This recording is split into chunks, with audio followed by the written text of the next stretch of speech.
Hello दोस्तों, आज के इस लेक्चर में हम लोग इलेक्ट्रोस्टैटिक्स को आगे हम लोग प्रोसीड करेंगे और आज इलेक्ट्रोस्टैटिक्स का थर्ड लेक्चर हम लोग करेंगे।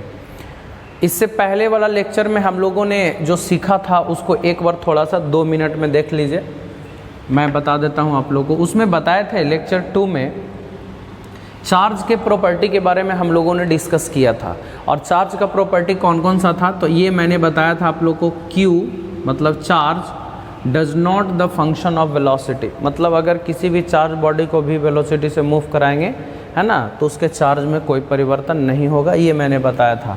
दूसरा बताए थे conservation of charge, conservation of charge. तो कंजर्वेशन ऑफ चार्ज में बताया था कि इनिशियल चार्ज और फाइनल चार्ज क्या होता है, बराबर होता है।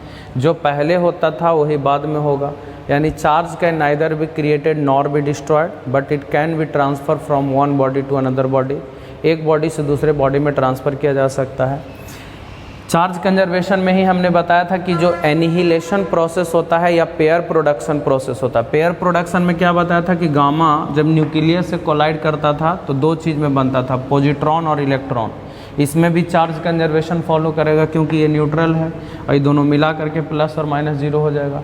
फिर पॉजिट्रॉन और इलेक्ट्रॉन मिल करके बनता था 2 गामा फोटॉन और ये होता था एनिहिलेशन प्रोसेस। तो एनिहिलेशन में भी चार्ज कंजर्वेशन है, पेयर प्रोडक्शन में भी चार्ज कंजर्वेशन है। तो ये मैंने कंजर्वेशन ऑफ चार्ज बताया था।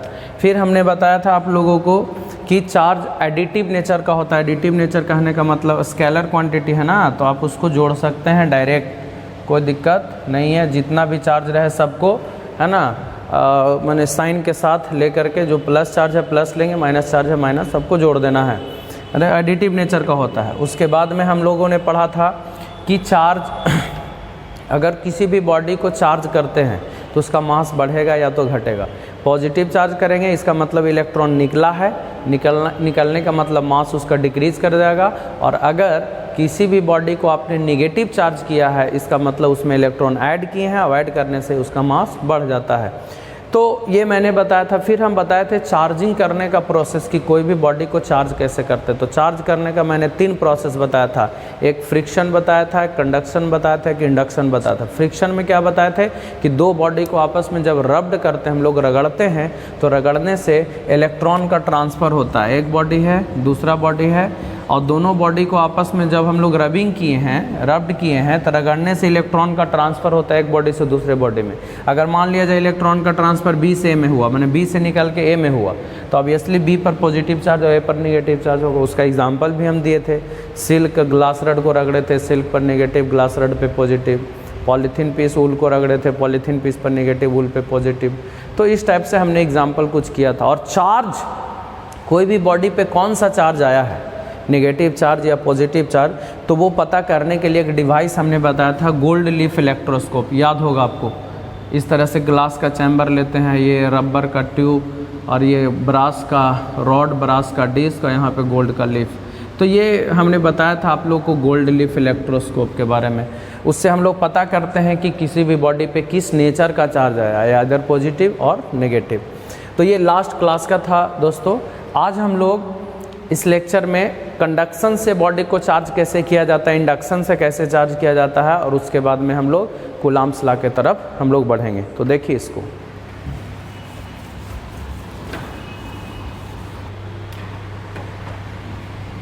बाय कंडक्शन, ये दूसरा मेथड है चार्ज करने का। दूसरा बी, ए में था बाय फ्रिक्शन, रगड़ करके चार्ज करते हैं। दूसरा बाय कंडक्शन। दोस्तों कंडक्शन मेथड में क्या होता है, देखिएगा कि 2 बॉडी है, ए है और बी है, 2 बॉडी हो गया, और ये दोनों बॉडी का पोटेंशियल अलग अलग है।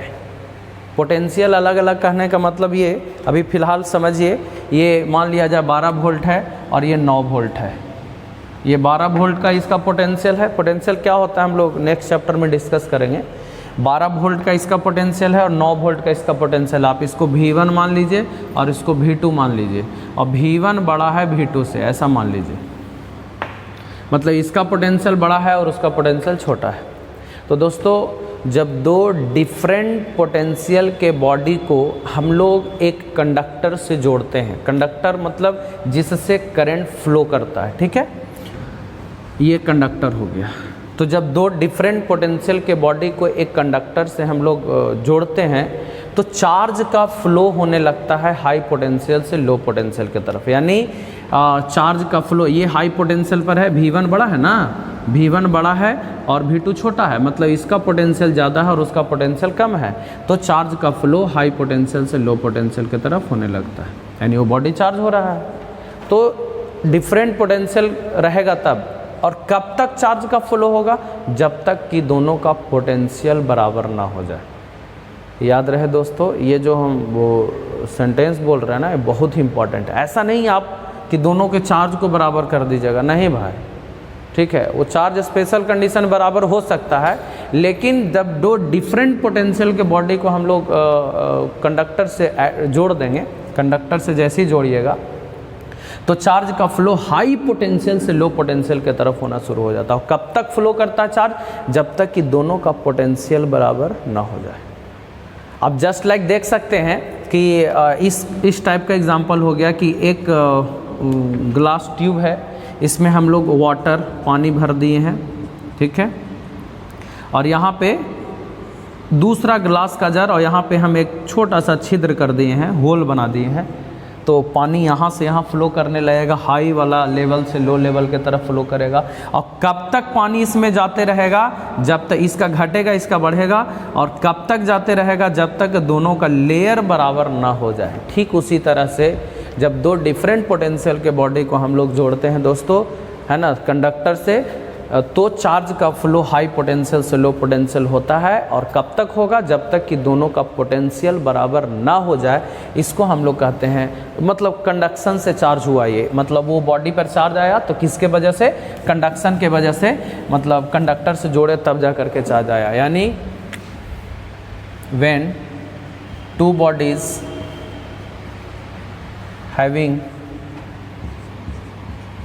having different potential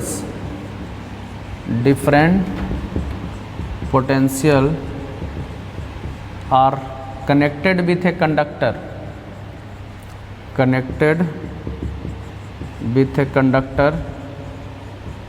then charge begins to flow from higher potential to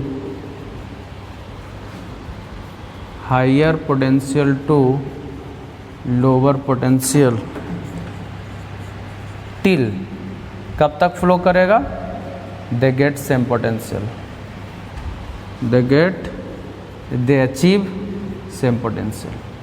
यानी when two bodies having different potentials are connected with a conductor, जब दो डिफरेंट बॉडी को, दो बॉडी डिफरेंट पोटेंशियल के बॉडी को हम लोग एक कंडक्टर से जोड़ते हैं, है ना, तो चार्ज का flow, charge begins to flow from higher potential to lower potential. कब तक, till they get same potential. कब तक फ्लो करेगा, जब तक दोनों का पोटेंशियल बराबर ना हो जाए। याद रखिएगा, पॉजिटिव चार्ज हाई पोटेंशियल से लो पोटेंशियल फ्लो करता है, और नेगेटिव चार्ज लो पोटेंशियल से हाई पोटेंशियल की तरफ फ्लो करता है। पॉजिटिव चार्ज प्लस भी मतलब positive charge flow from higher potential to lower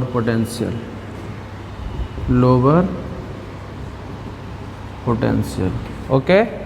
और negative charge flow from, note में लिख लेंगे, negative charge flow from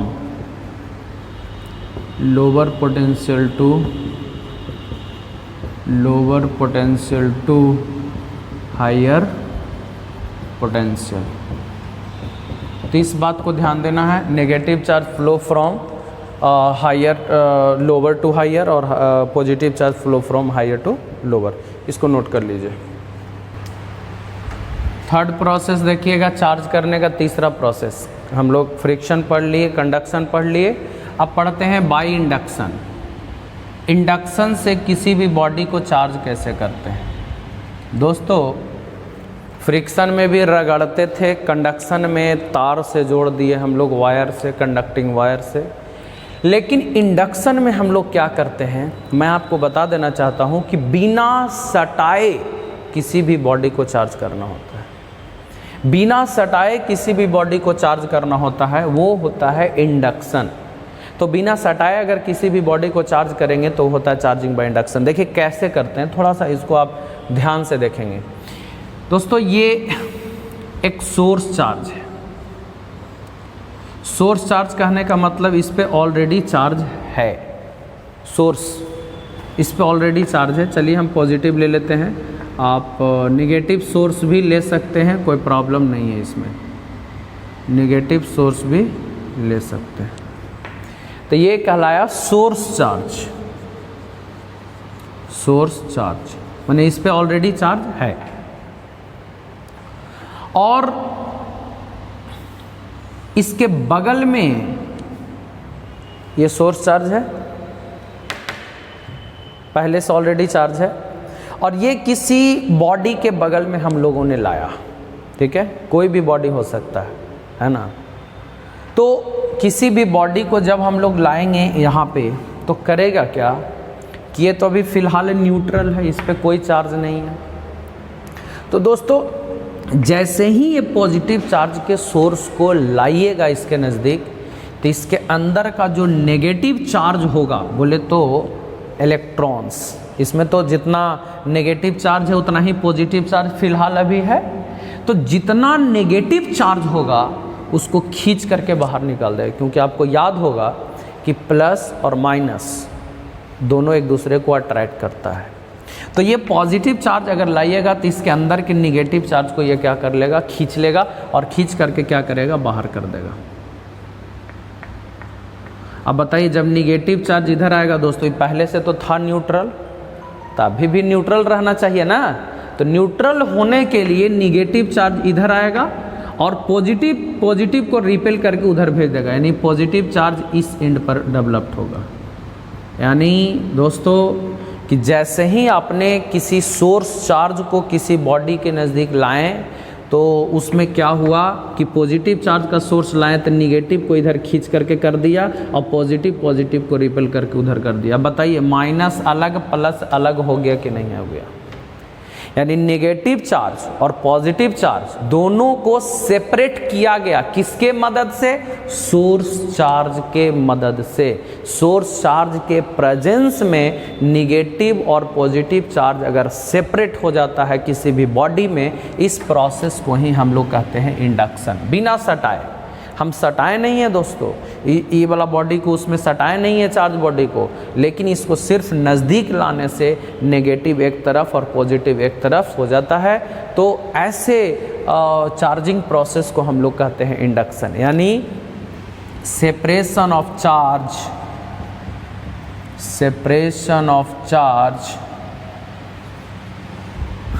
in a body in the presence of source charge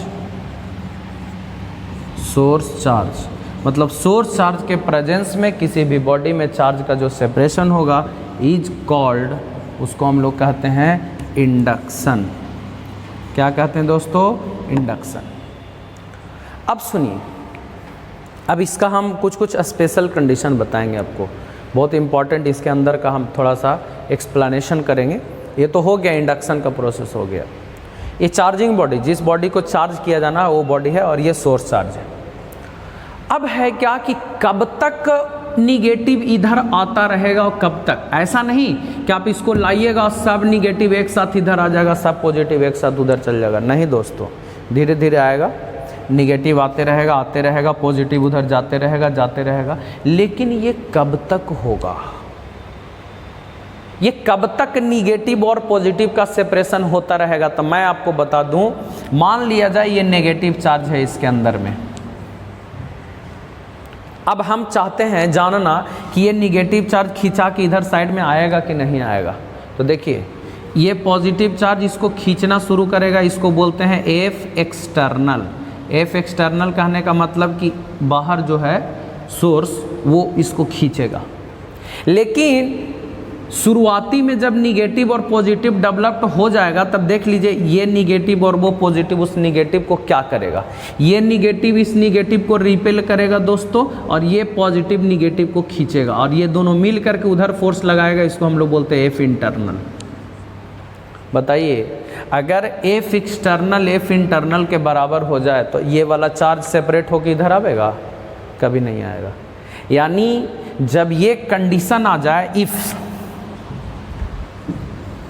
F external is equal to F internal, F external is equal to F internal, माने external force का magnitude और internal force का magnitude अगर बराबर हो जाए, then या now separation of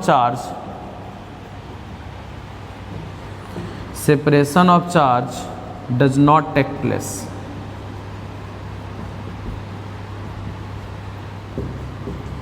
माने अब चार्ज का सेपरेशन नहीं होगा, अब चार्ज का सेपरेशन नहीं होगा। क्यों? क्योंकि ये निगेटिव चार्ज को अब ये खींच नहीं सकता, क्योंकि जब खींच रहा था तो ये निगेटिव और पॉजिटिव मिलकर के उधर फोर्स लगा दिया, और जब दोनों बराबर हो जाएगा दोस्तों तो अब सेपरेशन ऑफ चार्ज नहीं होगा। तो एक लिमिट है कि यहाँ के बाद सेपरेशन ऑफ चार्ज होना बंद हो जाता है। तो वो डिपेंड करेगा ये सोर्स चार्ज पर। तो उसका फॉर्मूला भी होता है कि अगर सोर्स चार्ज का मैग्नीट्यूड इतना है तो उस पर कितना चार्ज डेवलप्ड होता है, उसका फॉर्मूला हम बताते हैं।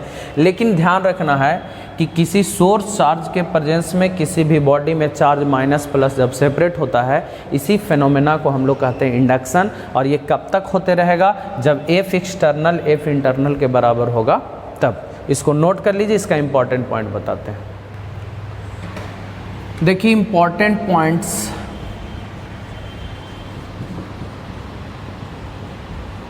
About induction.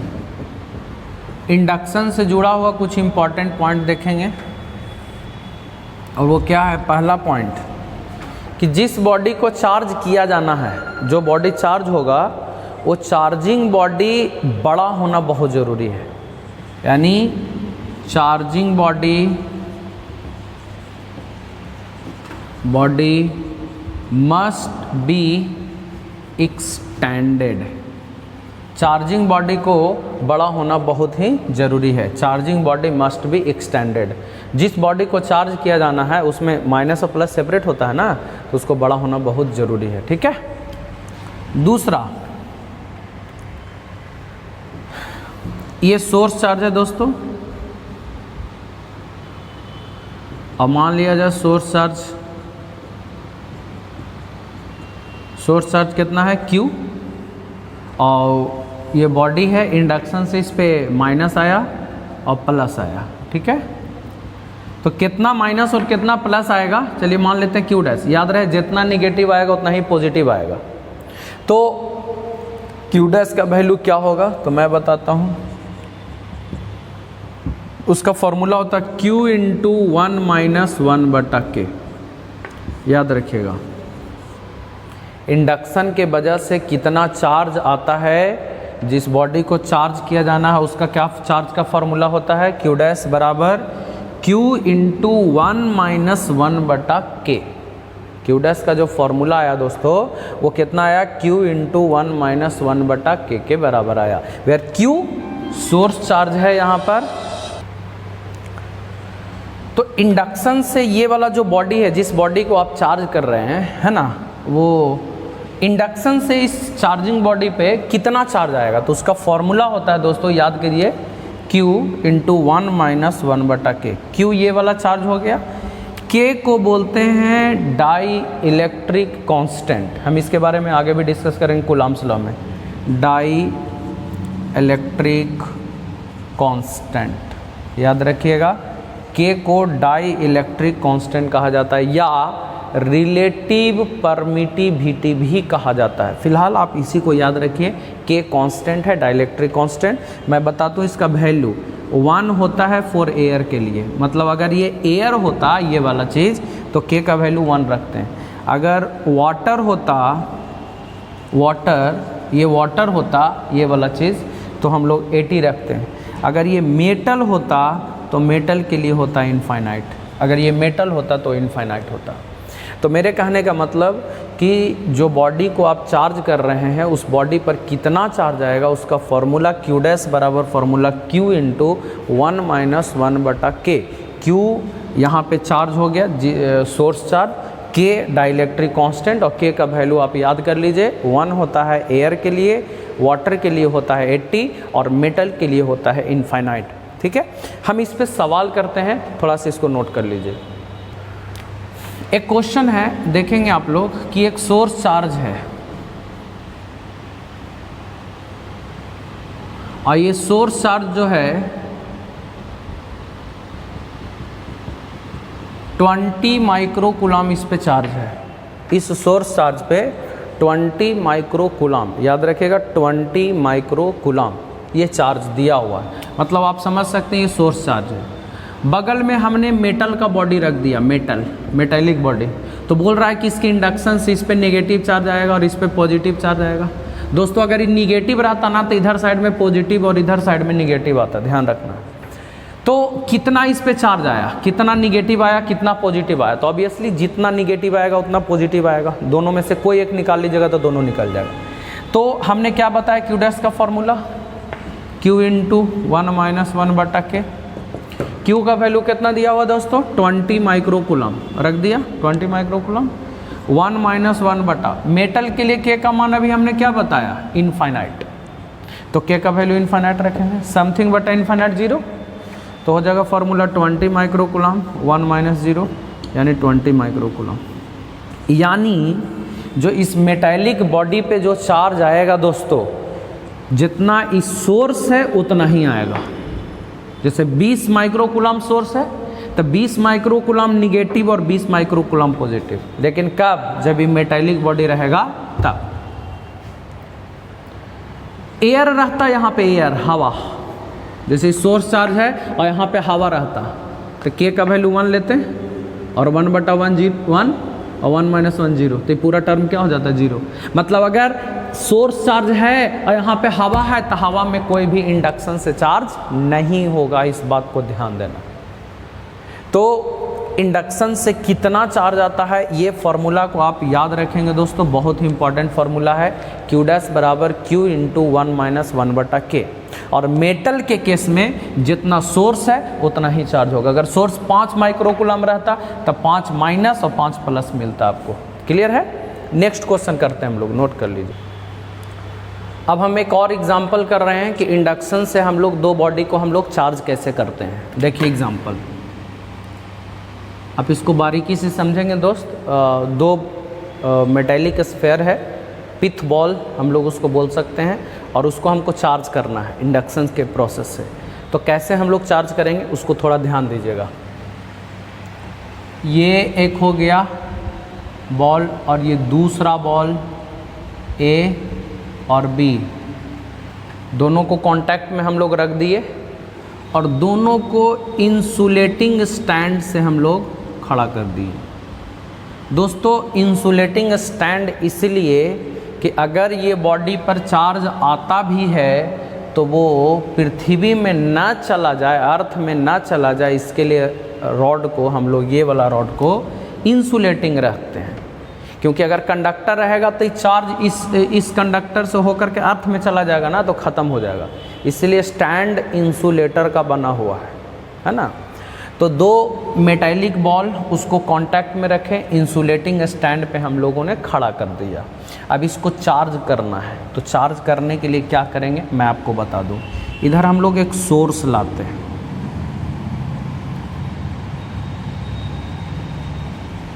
देख सकते हैं पॉजिटिव चार्ज का सोर्स हम लोगों ने लाया। दोस्तों जैसे ही पॉजिटिव चार्ज के सोर्स को लाइएगा, है ना, पॉजिटिव चार्ज के सोर्स को लाइएगा दोस्तों, तो क्या होगा, इस मेटेलिक स्फीयर के ये साइड में नेगेटिव आएगा, ठीक है, ये साइड में पॉजिटिव आएगा, ये साइड में नेगेटिव आएगा और फिर ये साइड में पॉजिटिव आएगा।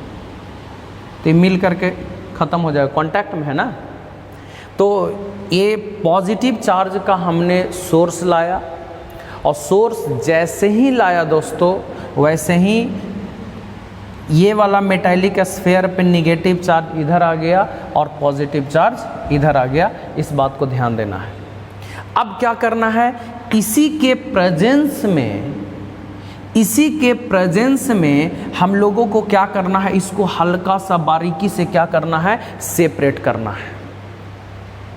बारीकी से सेपरेट करना है। जब बारीकी से सेपरेट करेंगे तो आप देख लीजिए क्या होगा। इसी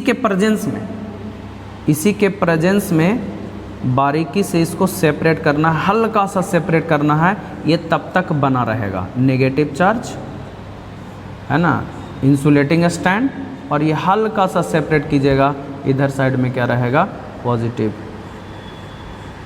ठीक है, हम हल्का सा सेपरेट करना है। ठीक है, अब क्या करना है, ये वाला जो सोर्स चार्ज है दोस्तों, इसको रिमूव कर देना है। जब रिमूव कर दीजिएगा तो जो दोनों स्फीयर में माइनस और प्लस चार्ज है वो रीअरेंज्ड हो जाएगा, और रीअरेंज्ड होकर के कुछ ऐसे हो जाएगा। देख लीजिए, ये आपका मेटालिक स्फीयर है और ये दूसरा मेटालिक स्फीयर है, और इंसुलेटिंग स्टैंड है। रीअरेंज होकर के दोस्तों नेगेटिव चार्ज यहाँ पे आ जाएगा और पॉजिटिव चार्ज यहाँ पे आ जाएगा, ताकि दोनों एक दूसरे को अट्रैक्ट कर सके। मतलब किए क्या कि हम दोनों बॉडी को हमको चार्ज करना है, तो चार्ज करने के लिए सोर्स लाएं, एगो पर निगेटिव आया, एगो पर पॉजिटिव आया। इसी के प्रेजेंस में इसको सेपरेट किए, ऐसे ही रहेगा। ठीक है, अब इसको हटा दिए। हटाने के बाद क्या हो जाएगा, ये जो निगेटिव और पॉजिटिव चार्ज है वो रीअरेंज होगा, और रीअरेंज होने के बाद इस तरह से होगा। आप क्या कर दीजिए, आप डायरेक्ट हटा दीजिए, दोनों को सेपरेट कर दीजिए, और जब सेपरेट कीजिएगा तब पूरा का पूरा निगेटिव चार्ज इस पर डिस्ट्रीब्यूट हो जाएगा। पूरा का पूरा निगेटिव चार्ज इस पर डिस्ट्रीब्यूट हो जाएगा और पॉजिटिव चार्ज इस पर डिस्ट्रीब्यूट हो जाएगा। यानी ये बॉडी पॉजिटिवली चार्ज हो गया और ये बॉडी नेगेटिवली चार्ज हो गया। यानी इंडक्शन के प्रोसेस से हम लोग बॉडी को चार्ज करने के लिए हम लोग सोर्स चार्ज को लाना बहुत ज़रूरी होता है। तो ये एग्जांपल को नोट कर लीजिए, आपके एनसीईआरटी बुक का है। देखिए दोस्तों, एक और एग्जांपल हम करते हैं इंडक्शन से ही रिलेटेड, और वही एनसीईआरटी का क्वेश्चन है। तो एक क्वेश्चन बोल रहा है कि how can you charge a metal sphere positively without touching it. एक मेटल के स्फीयर को पॉजिटिवली चार्ज करना है बिना टच किए हुए। ऐसा क्वेश्चन भी दे सकता है, how can you charge a metal sphere negatively without touching it. तो वो आप लोग कर लेंगे। ठीक है, तो कैसे करेंगे, तो ये मेटल का स्फीयर हो गया दोस्तों, मेटालिक स्फीयर, और इसको हमको पॉजिटिव चार्ज करना है। कौन सा चार्ज करना है, पॉजिटिव। तो करेंगे क्या, पॉजिटिव चार्ज करने के लिए हम लोग यहाँ पे सोर्स को निगेटिव लेते हैं। ये सोर्स चार्ज हो गया, वो आपको लाना पड़ेगा बाहर से। जैसे ही निगेटिव चार्ज सोर्स को लाइएगा तो इधर आ जाएगा आपका पॉजिटिव चार्ज ए साइड में, और उधर साइड में आ जाएगा नेगेटिव चार्ज। ओके, याद रहे इसका स्टैंड जो होगा वो इंसुलेटिंग का स्टैंड होगा, इंसुलेटर का स्टैंड होगा, इंसुलेटिंग स्टैंड। अब क्या करना है, ये पहला प्रोसेस। दूसरा फिर क्या करना है दोस्तों, इधर पॉजिटिव चार्ज आ गया, इधर नेगेटिव चार्ज आ गया, और ये आपका सोर्स चार्ज था नेगेटिव का। अब क्या करना है, इस नेगेटिव चार्ज को ख़त्म करने के लिए हम लोग ये वाला पोर्शन को अर्थ कर देते हैं। तो जब अर्थ करते हैं तो ये सारा का सारा नेगेटिव चार्ज अर्थ के पॉजिटिव चार्ज से क्या हो जाता है, न्यूट्रल हो जाता है। मतलब जैसे ही किसी चार्ज को अर्थ करते हैं तो वो न्यूट्रल हो जाता है, चाहे तो इलेक्ट्रॉन ले करके हो, चाहे तो इलेक्ट्रॉन दे करके हो। तो ऑब्वियसली निगेटिव चार्ज है तो इलेक्ट्रॉन का फ्लो यहाँ से यहाँ होगा। निगेटिव चार्ज मैंने एक्स्ट्रा इलेक्ट्रॉन होता है, तो एक्स्ट्रा इलेक्ट्रॉन है तो यहाँ से यहाँ चार्ज का फ्लो कर जाएगा, मैंने इलेक्ट्रॉन फ्लो करके, और वो फिर न्यूट्रल बन जाएगा वो चीज़। और ये निगेटिव चार्ज डिसअपीयर हो जाएगा। डिसअपीयर मैंने गायब हो जाएगा। जैसे ही अर्थिंग करेंगे ना तो इस साइड का निगेटिव चार्ज डिसअपीयर हो जाएगा। अब अर्थिंग को हटा दीजिए, निगेटिव चार्ज हो गया और ये पॉजिटिव चार्ज हो गया। अब अर्थिंग को हटा दीजिए, अर्थिंग जब हटाइएगा तो ये पॉजिटिव चार्ज बच गया। अब इसको हटा दीजिए तो ये वाला बॉडी पर कौन सा चार्ज आ गया, पूरा का पूरा पॉजिटिव चार्ज आ गया। यानी आप किसी भी बॉडी को, मेटालिक बॉडी को अगर पॉजिटिव चार्ज करना चाहें तो इंडक्शन के प्रोसेस से आप ऐसे कर सकते हैं। याद रखिएगा, अर्थिंग करने से क्या होता है, अगर निगेटिव चार्ज है तो भी ख़त्म हो जाएगा, पॉजिटिव चार्ज है तो भी ख़त्म हो जाएगा। तो हम लोग निगेटिव वाला पोर्शन को अर्थिंग किए हैं ताकि वो वहाँ से इलेक्ट्रॉन फ्लो होकर के यहाँ पे चला आए और वो न्यूट्रल हो जाए, मतलब निगेटिव चार्ज ख़त्म हो जाए। फिर हमने अर्थिंग को हटा दिया, बचा पॉजिटिव चार्ज। अब फिर इसको हटा लिए तो पूरा का पूरा पॉजिटिव चार्ज फैल जाएगा सरफेस पर और वो हो जाएगा आपका पॉजिटिवली चार्ज बॉडी। तो इस तरह से हम लोग इंडक्शन का सवाल करते हैं, नोट कर लीजिए। आइए दोस्तों, अब हम लोग वो चार्ज के बारे में हम लोग डिस्कस कर रहे थे, वो टोटल कि चार्ज का प्रॉपर्टी क्या है, चार्ज क्या है, बॉडी को चार्ज कैसे किया जाता है, वो उन सारी बातों को हम लोगों ने देखा। अब हम लोग पढ़ने जा रहे हैं कूलॉम्स लॉ। ये कूलॉम्स लॉ क्या होता है, कूलॉम का नियम क्या है, कैसे हम लोग इसको देखेंगे। तो बेसिकली फोर्स के बारे में डिस्कशन हम लोग करते हैं इस लॉ में, कूलॉम्स लॉ में फोर्स के बारे में, कि दो चार्जेस के बीच जो फोर्स लगता है। हमने बताया कि अगर सिमिलर चार्ज है तो रिपल्सन का फोर्स लगेगा, एक दूसरे को रिपेल करेगा, माने फोर्स लगाएगा रिपल्सन का। अगर माइनस प्लस है तो दोनों एक दूसरे को अट्रैक्ट करेगा, माइनस माइनस है तो दोनों एक दूसरे को रिपेल करेगा, प्लस माइनस है तो दोनों एक दूसरे को अट्रैक्ट करेगा। तो जो अट्रैक्शन और रिपल्सन का फोर्स होता है वो कितने स्ट्रेंथ का होता है, वो स्ट्रेंथ हम लोग इस लॉ से हम लोग निकालेंगे। तो देखिए कूलॉम्स लॉ कहता क्या है, पहले आप समझेंगे व्हाट इज कूलॉम्स लॉ। दो चार्ज है Q1 और Q2। ये तो आप लोगों ने समझ गया होगा कि सिमिलर चार्ज रहेगा तो रिपल्सन होगा और अपोजिट नेचर का चार्ज रहेगा तो अट्रैक्शन होगा। तो दो चार्जेज हैं Q1 और Q2 और दोनों के बीच का सेपरेशन दिया हुआ दोस्तों R। Q1 Q2 दो चार्जेज हैं और दोनों के बीच का सेपरेशन दिया हुआ है R। तो दो चार्जेस Q1 Q2 दोनों के बीच का सेपरेशन R। अब हम लोग जो कूलाम साहब थे वो एक्सप्लेन क्या किए कि दोनों चार्ज के बीच जो फोर्स लगता है, फोर्स ऑफ इंट्रैक्शन।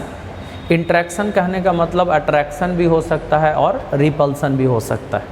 इंट्रैक्शन मतलब अट्रैक्शन और रिपल्सन दोनों में से कुछ भी हो सकता है। तो बताए क्या कि जो फोर्स का स्ट्रेंथ होगा वो दोनों चार्ज के प्रोडक्ट के डायरेक्टली प्रोपोर्शनल होगा। प्रोडक्ट मतलब चार्ज के प्रोडक्ट के डायरेक्टली प्रोपोर्शनल कहने का मतलब कि जितना ज़्यादा चार्ज का वैल्यू होगा उतना ही ज़्यादा फोर्स का भी वैल्यू होगा। जितना ज़्यादा चार्ज उतना ही ज़्यादा फोर्स। चार्ज कम फोर्स कम, डायरेक्टली प्रोपोर्शनल का मतलब तो यही होता है ना। चार्ज के प्रोडक्ट के डायरेक्टली प्रोपोर्शनल होता है, इसका मतलब कि जितना ज़्यादा चार्ज होगा उतना ही ज़्यादा फोर्स होगा। और डिस्टेंस के स्क्वायर के इन्वर्सली प्रोपोर्शनल होता है। इसका मतलब ये हुआ कि डिस्टेंस अगर ज़्यादा होगा तो फोर्स कम होगा और डिस्टेंस अगर कम होगा तो फोर्स ज़्यादा होगा, ध्यान रखना है। तो मेरे कहने का मतलब ये कूलाम साहब का कहना था कि जो दो चार्जेस के बीच जो फोर्स लगता है वो दोनों चार्ज के प्रोडक्ट के डायरेक्टली प्रोपोर्शनल होता है और डिस्टेंस के स्क्वायर के इन्वर्सली प्रोपोर्शनल होता है। दोनों चार्ज के प्रोडक्ट के डायरेक्टली प्रोपोर्शनल होता है और डिस्टेंस के स्क्वायर के इन्वर्सली प्रोपोर्शनल होता है। इन्वर्सली का मतलब कि डिस्टेंस अगर ज़्यादा होगा तो फोर्स कम होगा और डिस्टेंस कम होगा तो फोर्स ज़्यादा होगा। और डायरेक्टली का मतलब कि चार्ज अगर ज़्यादा होगा तो फोर्स भी ज़्यादा होगा, चार्ज कम होगा तो फोर्स भी कम होगा। तो ये था कूलाम साहब का। अभी इसके बारे में हम लोग डिस्कशन करेंगे। तो देखिए अकॉर्डिंग टू कूलाम्स लॉ, देखिएगा according to Coulomb's law, force of interaction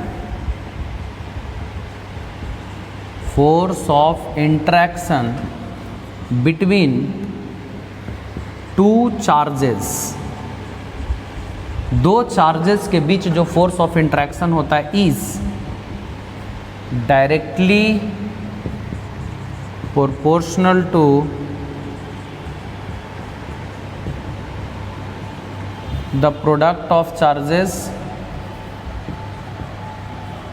product of magnitude of charges भी लिख सकते हैं, प्रोडक्ट ऑफ चार्जेस भी लिख सकते हैं, कोई दिक्कत नहीं है। यानी साइन नहीं लेना आपको, हम मैग्नीट्यूड इसीलिए लिख दिए क्योंकि साइन आप ना ले लीजिएगा। माइनस और प्लस रहेगा तो माइनस और प्लस नहीं ले लेना, क्योंकि वो निगेटिव पॉजिटिव बताता है कि अट्रैक्शन या रिपल्सन, वो जो चीज़ है वो बताएगा। सिर्फ चार्ज का वैल्यू आपको यहाँ पे लेना है, ठीक है, इसलिए हम मैग्नीट्यूड लिख दिए कि अगर माइनस है भी तो आप उसको प्लस बना के लें।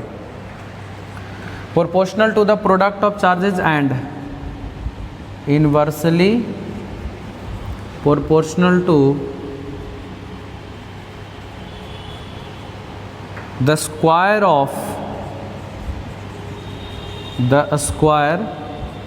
of separation between them, square of separation between them, मतलब दो चार्जेस के बीच जो फोर्स लगते हैं वो दोनों चार्ज के प्रोडक्ट के डायरेक्टली प्रोपोर्शनल और डिस्टेंस के स्क्वायर के इन्वर्सली प्रोपोर्शनल होता है। दैट इज आप यहाँ पे ऐसे लिख सकते हैं F proportional to Q1 into Q2। याद रहे दोस्तों, यहाँ पे चार्ज का हम लोग मैग्नीट्यूड लेंगे। मैग्नीट्यूड कहने का मतलब साइन अगर माइनस में है तो माइनस में मत लीजिएगा, प्लस ही लेना है ना। कुछ भी रहे माइनस माइनस भी है तो प्लस ही लेना है आपको, क्योंकि वो माइनस माइनस प्लस माइनस वो अट्रैक्शन और रिपल्सन के लिए है। आप यहाँ चाहें तो मैग्नीट्यूड लिख सकते हैं, कोई दिक्कत नहीं है। और F प्रोपोर्शनल टू 1/r²। और जब दोनों को कंबाइन हम लोग करते हैं, ये फर्स्ट हो गया और ये सेकंड हो गया, देखिए दोनों को हम लोग कंबाइन करेंगे। Combining this two, combining this two बिगेट। देखिए दोस्तों, ये दोनों को अगर हम लोग कंबाइन करेंगे तो कंबाइन करने के बाद क्या हम लोग को मिलेगा, F proportional to Q1 Q2/r² मिलेगा कि नहीं। F proportional to Q1 Q2/r², ध्यान रखिएगा, F proportional to Q1 Q2/r²। जब इसको हटाते हैं प्रोपोर्शनलिटी के साइन को तो एक कांस्टेंट क्वांटिटी आता है। जब ये प्रोपोर्शनलिटी के साइन को हटाते हैं दोस्तों तो एक कांस्टेंट क्वांटिटी आता है, हम लोग डिस्कस करेंगे उसके बारे में डिटेल से। और वो कांस्टेंट क्वांटिटी देखिए क्या आता है, 1/4πε। देखिए ध्यान से देखिएगा, 1/4πε। देखिए इसको इप्सिलॉन हम लोग पढ़ते हैं, इप्सिलॉन, ध्यान रखिएगा, ठीक है। तो 1/4πε Q1 Q2/r², 1/4πε Q1 Q2/r²। हम लोग इसके बारे में डिस्कस करेंगे क्या होता है। यानी दो चार्ज के बीच जो लगने वाला फॉर्मूला है, फोर्स का फॉर्मूला, दो चार्ज के बीच जो फोर्स लगेगा उसका फॉर्मूला यहाँ पे देख सकते हैं, 1/4πε Q1 Q2/r² के बराबर होता है। इसको नोट कीजिए आगे डिटेल्स के। तो अभी आप लोगों ने जाना कि फोर्स का जो फॉर्मूला आया वो आया 1/4πε Q1 Q2/r²। देख सकते हैं आप, ये जो इसको हम लोग पढ़ते हैं इप्सिलॉन, सिंबल का नाम है इप्सिलॉन, और इसको बोला जाता है permittivity of free space, permittivity of the medium. जैसे ये दो चार्ज के बीच का फोर्स है ना, Q1 और Q2, और दोनों के बीच का सेपरेशन R। तो दोस्तों ये जो E लिए हैं जिसको हम लोग परमिटिविटी बोल रहे हैं, वो इसमें जो मीडियम है, जैसे ये चार्ज हम रखे हैं, हवा में रखे हैं, तो हवा का परमिटिविटी लेंगे वहाँ पे। अगर इस चार्ज को हम पानी में रख दिए हैं तो मीडियम पानी हो गया, वाटर हो गया, तो वाटर का परमिटिविटी लेंगे। मतलब जिस मीडियम में चार्ज रखा हुआ है उस मीडियम का परमिटिविटी हम लोग लेंगे। और परमिटिविटी मीडियम का प्रॉपर्टी है, याद रखिएगा, किसी भी मीडियम का ये प्रॉपर्टी होता है परमिटिविटी। आपसे कोई पूछेगा व्हाट इज परमिटिविटी, तो जवाब यही देना है, permittivity is the property of a medium. किसी भी मीडियम का ये प्रॉपर्टी है। और ये परमिटिविटी जिस मीडियम में चार्ज रखा हुआ है उस मीडियम का हम लोग परमिटिविटी लेंगे। अगर एयर था तो एयर का परमिटिविटी लेंगे, वाटर था तो वाटर का परमिटिविटी लेंगे। जैसे ऐसे रहेगा, इप्सिलन नॉट इसको पढ़ते हैं, याद रखिएगा, इप्सिलन नॉट। इप्सिलन नॉट, NOT मत समझिएगा, NOUGST, इप्सिलन नॉट पढ़ते हैं। और ये हो गया आपका permittivity of free space. Free space माने एयर का ये परमिटिविटी हो गया दोस्तों, इप्सिलन नॉट। तो अगर यहाँ पे हवा रहता तो हम लोग लिखते 1/4 pi epsilon naught Q1 Q2 by R square. अगर इप्सिलन W रहता तो हम लोग लिखते परमिटिविटी ऑफ वाटर। अगर ऐसे रहता इप्सिलन M रहता तो हम लोग लिखते परमिटिविटी ऑफ द मीडियम। माने जिसका परमिटिविटी लेंगे वो हम लोग यहाँ पे लेना होगा, इप्सिलन M या सिर्फ इप्सिलन भी बोल सकते हैं, है ना, वहाँ पे तो लिख ही दिए हैं सिर्फ इप्सिलन यानी परमिटिविटी ऑफ द मीडियम।